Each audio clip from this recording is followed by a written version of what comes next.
how does the Canadian express entry system work? This is one of the ways that you can immigrate to Canada. You can either self-sponsor or you can have a job offer. These two work hand in hand. If you have a job offer, you don't need to show your proof of funds. If you have money, then you don't need a job offer. That's one of the simplest ways to explain it.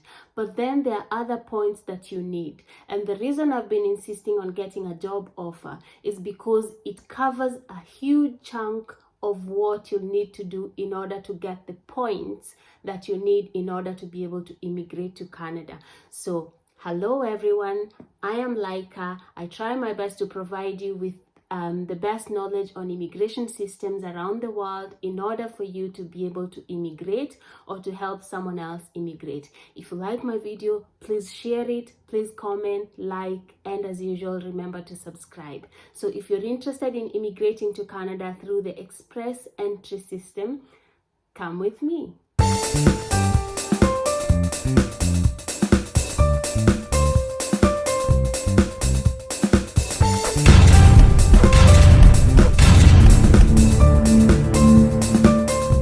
There are three main categories to the express entry system.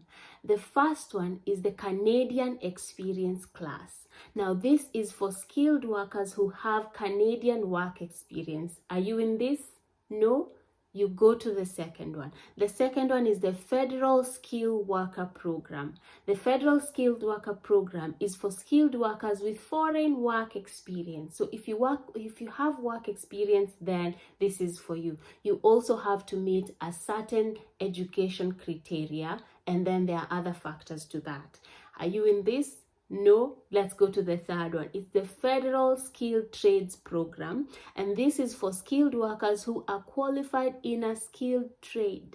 And then you need to have a valid job offer for this one. Remember when I've been insisting on getting a job offer? Yes, once you have your job offer, then you are going to apply to immigrate to Canada as a Federal Skilled Trades worker. You know, that's the program, the Federal Skilled Trades Program. Now, I hope you've understood the three. One's for people who have Canadian work experience. The second one is for people who have foreign work experience, but then they need to meet a certain eligibility criteria, and that's for education, English, whatever. The third one is the Federal Skilled Trades Program for people who are qualified in a skilled trade. Now here they've not specified how much qualification you need. They've not specified for how long you need to have this qualification, but they speak about having 5 years sort of like experience, and this doesn't mean they've not specified from when. So let's look at all these and understand the Federal Skilled Trades Program so that we can know how to immigrate to Canada. So how do you protect yourself from wasting money through paying agents and making sure that you yourself know how to apply for this? Step one, you have to go to their Canadian website. I'm going to give you the link specifically for you to be able to do this. You have to go and do a questionnaire where you answer questions and then you see which program you're eligible to apply through. So this is when you already have your job offer, you get into their website, you go through and see the minimum requirements that are needed for this. And I'm going to tell you about them. The only thing that I need you to do is that you are going to go there and you are going to do the questionnaire to find which system you're eligible to apply for through the express entry. So the program, remember, it's the Federal Skilled Trades Program or the Federal Skilled Worker Program. This is for people who don't have Canadian work experience. If you've already studied in Canada, you've done some internship there, then you would be eligible to apply through the three of them. But if you're not in Canada, then it's the two of them that would work for you. So step one, you'll need to find out if you are eligible. Step two, you'll check your score. That means how well you've scored in their pool of the points. Step three, you'll get your documents ready. Step four, you'll fill out your profile, and then step five, you'll be invited to apply. This is not very different from the Australian system that I spoke about, But because it's Canada, I like the Canadian immigration system because it allows you to immigrate through different programs, and this is just one of them, the express entry. We're going to look at the others in a different videos, and let me know in the comment section if you want me to really go into it, because it's a very big and interesting system of how you can actually immigrate to Canada. Let's look at your eligibility to apply as a federal skilled worker through the Express Entry program. There are 3 minimum things that you need to meet. One of them is your skilled work experience. The second one is your language ability. And the third one is your education. Once you've met these 3 requirements, then they look at other factors. So those are the basic ones that you need to look at: your work experience, your language ability, and your education. For you to be able to assess your education, I've gone into their website and I've seen how you can actually make sure that your education is equal to the Canadian. If your education is from Canada, then you have a bigger advantage. But then if it's not, you can go into their website and they're going to tell you how to assess your level of education against the Canadian one. So you'll need to pay $210, and then they will assess and they will let you know maybe your degree or your master's from Kenya, how it equals to their own education system. And then remember, for your language ability, you need to do the general training IELTS. Don't go and do academic training, go and do the general training. I've done this research for you so that you don't need to. Now, what are the factors that they're going to look at? They're going to look at your age, education, your work experience, job offer. So here you need to have a job offer. And then your English ability, like how well you speak it. And then how good you are at adapting. Don't ask me how they'll know that, but according to your age, work experience, blah, blah, blah, they'll know how well you're likely to adapt to life there. Remember, you're going to get permanent residency in Canada if you go in through the Express Entry program. They are going to grade you from 100 points mark. So how well you rate when they're looking at your age, work experience, blah, blah, blah.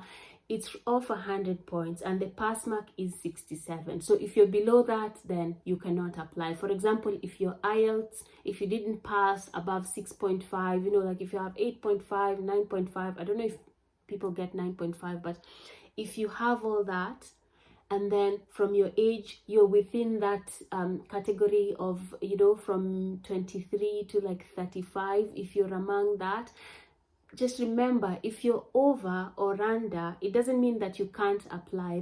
There's another place where you might have a strength over someone else. For example, your English ability is good, and then you know French, and then another person might be over, but then they have a valid job offer, they have good work experience. You see, so the older you are, the more likely you are to have more work experience. The younger you are, then you would adapt quicker, and then you would have the age working for you, coming in as a younger person. So I hope I'm not talking too much, because today I want this to be a very fact-based video. When it comes to your work experience, it can either be a managerial job that you did, it can be a professional job or a technical job. They have different names that they give them. For example, skill type O, skill type, and then they're called the National Occupational Classification, NOC. If you see that one, don't get intimidated. It's just how they classify the different jobs. Now, your work experience needs to have also been a paid work experience. So not like a free thing that you did somewhere. It needs to have been a paid work experience. Remember, there's also student work experience, and then there's part-time work experience. What they don't count is your volunteer work. If you worked as a volunteer, they're not going to count that. They need it to have been paid.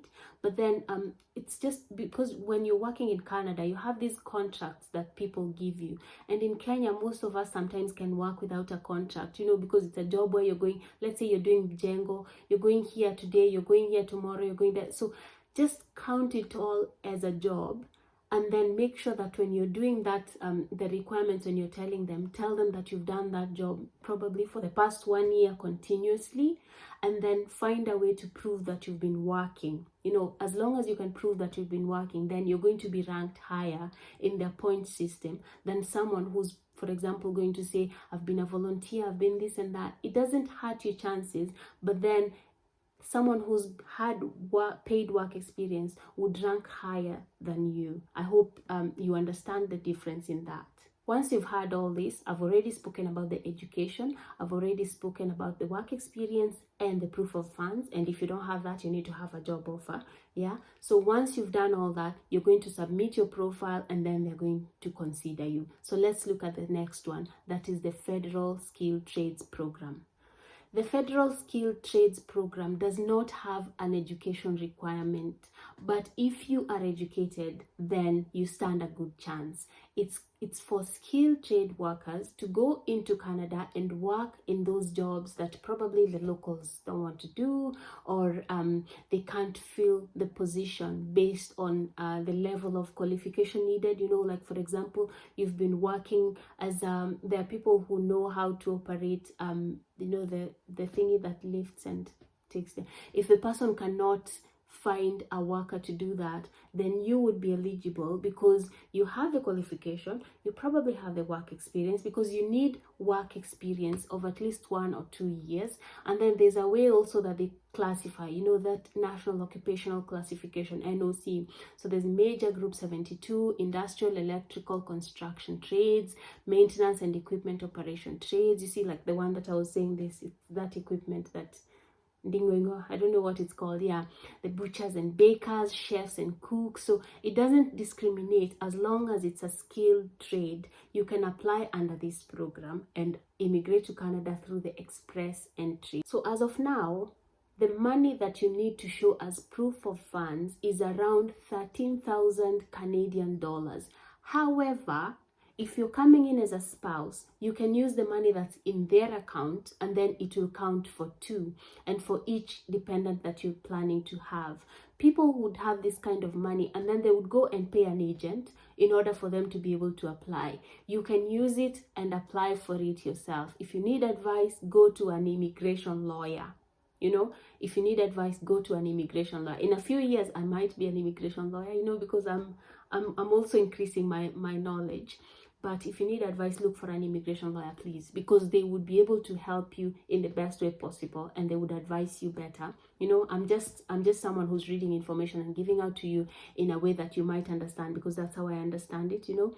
And then once you've shown your proof of funds, what is it that you need to know about what you cannot provide? You cannot ask someone to lend you this money because that's not yours.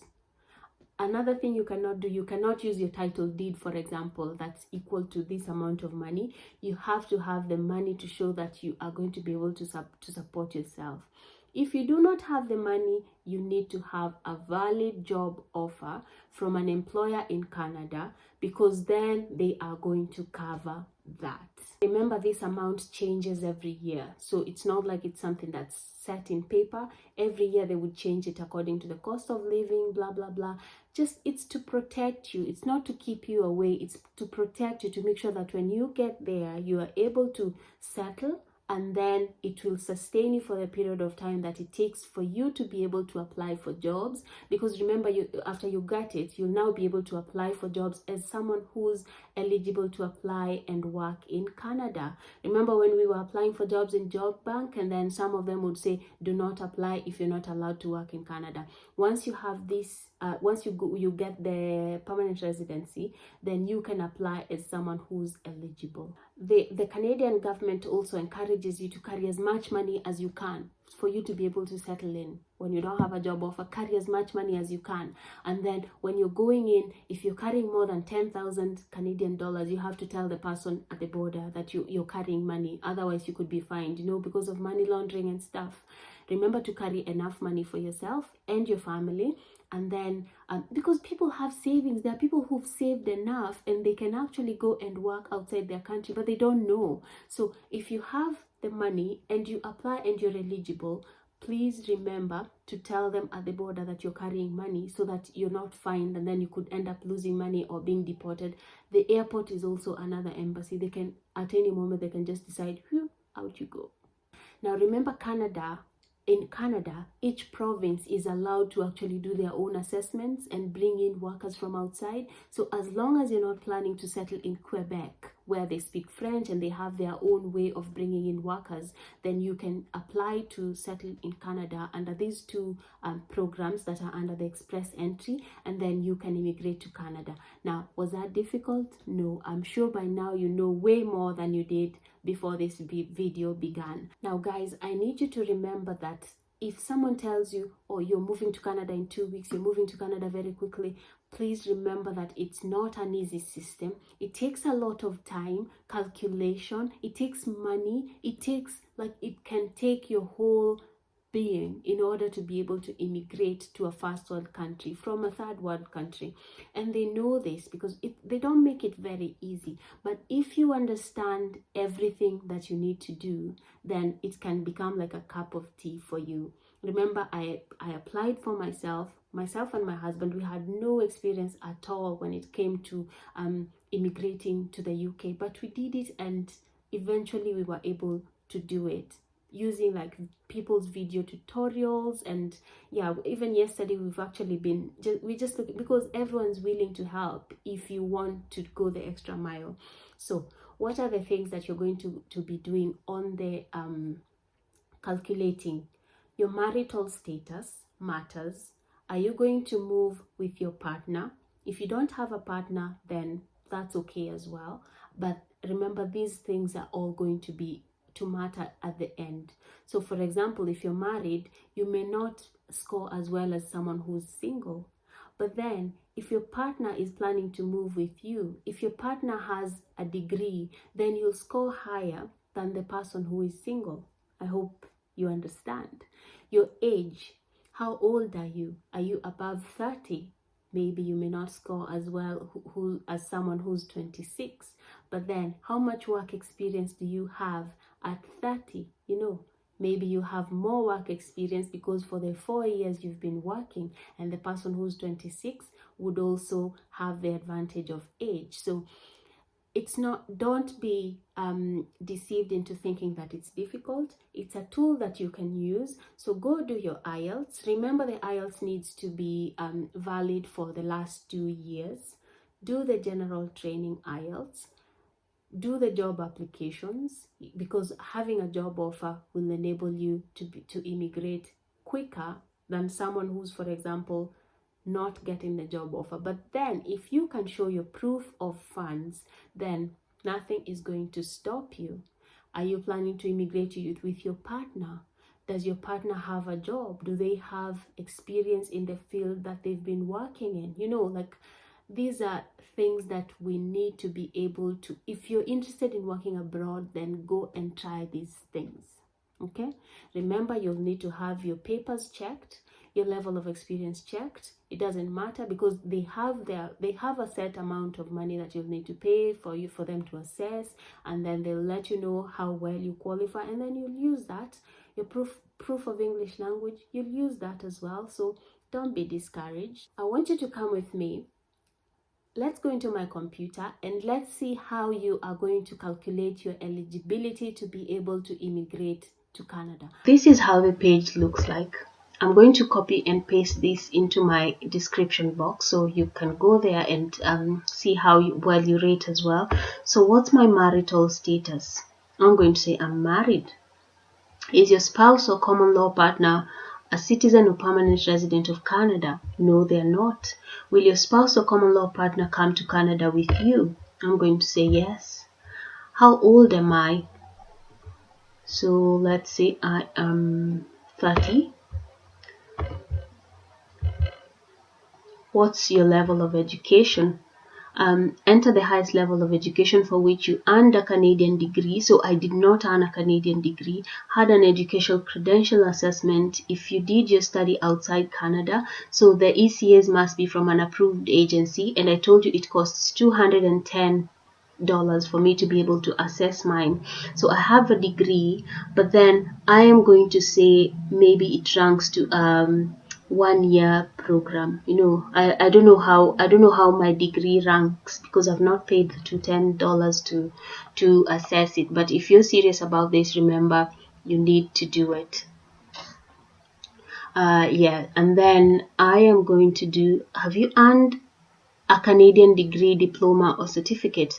Note to answer yes. English or French as a second language must not be made more than half your study. You must not have studied under an award that's required for you to return to your home country after graduation to apply.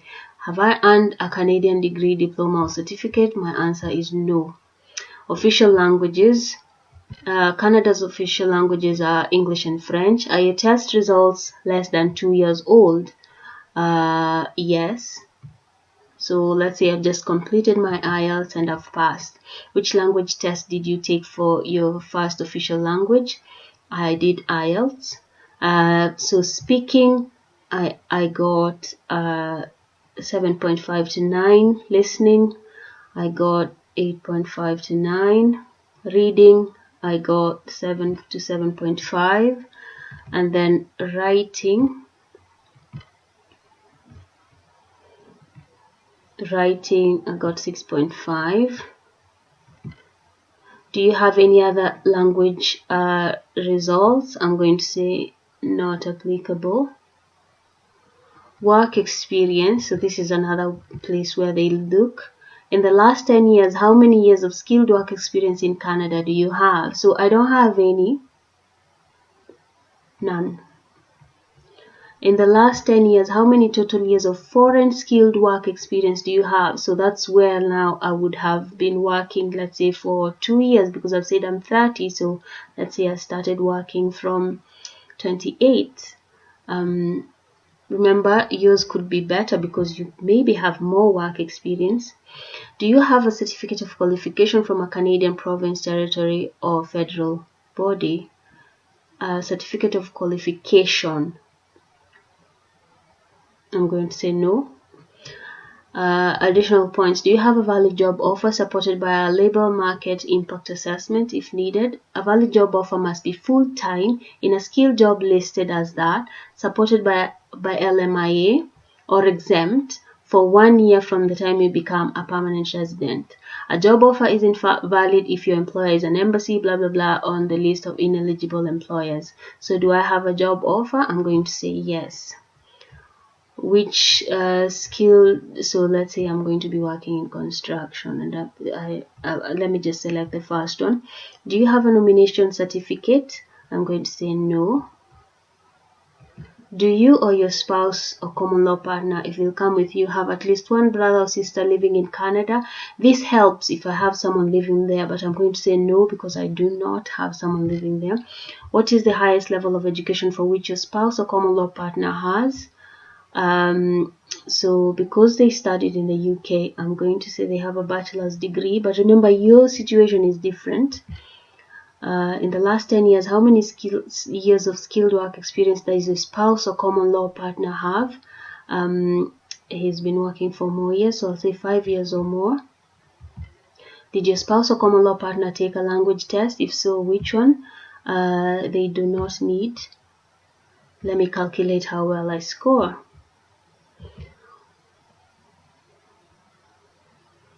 So for age, I have that. Level of education, official language, spouse factors, Canadian work experience.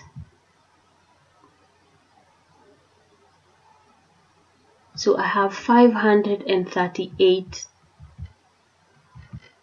total points. What does this mean? I am going to explain to you. When I look onto Google and I see how they rate the scores, the lowest one is 461. This always changes depending on the pool of candidates that they get. So it means I am eligible to apply for permanent residency in Canada. The express entry program is the best one of all of them. They have different ones, but the express entry is the best one, and you could become a permanent resident in 6 months. So once you've applied, you're going to wait. Make sure that your IELTS your IELTS remains eligible throughout the period when they're making the decision, and remember to also have the proof of funds throughout the period when they are making the decision. So don't leave your job just because you've been invited to apply.